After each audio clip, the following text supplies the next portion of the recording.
Eccoci con Giorgio Furlanis, il responsabile del settore femminile del Portogruaro Calcio. Oggi una grande partita, tantissima gente sugli spalti, direi anche quasi più dei maschi, non per far differenza, insomma diciamolo come anche incoraggiamento. 1-0-0 che poteva essere anche un 1-1, un 2-2. Lei è soddisfatto? Soddisfattissimo, perché chiaramente sapevamo di incontrare la prima in classifica, tra virgolette, insieme con Raldon, sulle due squadre che dobbiamo mirare per stare lì in corsa fino alla fine.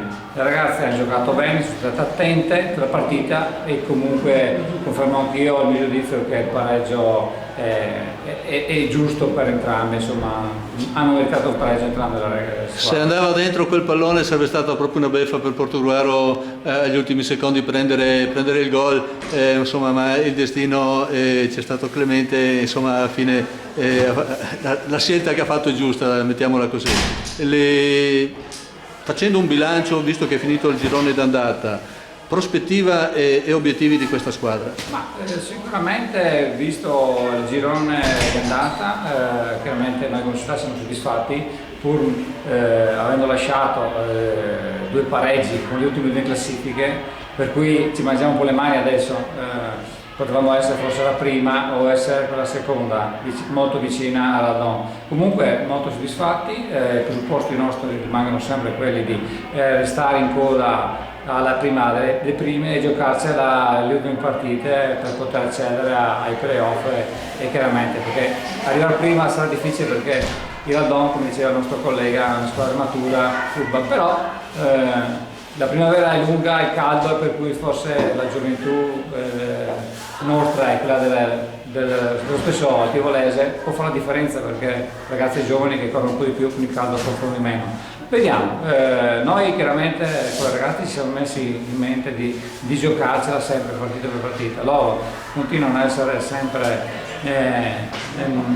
ben attente negli allenamenti con il mister, stanno crescendo sia individualmente ma soprattutto come gruppo, e quello che ha fatto la differenza quest'anno. Noi con Raldon abbiamo perso la seconda partita in casa. Un'altra cosa da dire è che sulle 8 partite disputate ne abbiamo giocate 5 in trasferta e 3 in casa, perciò anche questo forse ha un suo peso, un suo significato, però abbiamo fatto più punti fuori casa comunque. Sì, decisamente le ragazze sono veramente brave, perché giocando molte partite fuori casa siamo la squadra che abbiamo fatto più punti fuori casa, al di là del fatto che abbiamo giocato, ne abbiamo vinte parecchie, 11 punti fuori casa sono molto importanti nel campionato, è l'unica squadra che ha fatto più tanti punti fuori casa.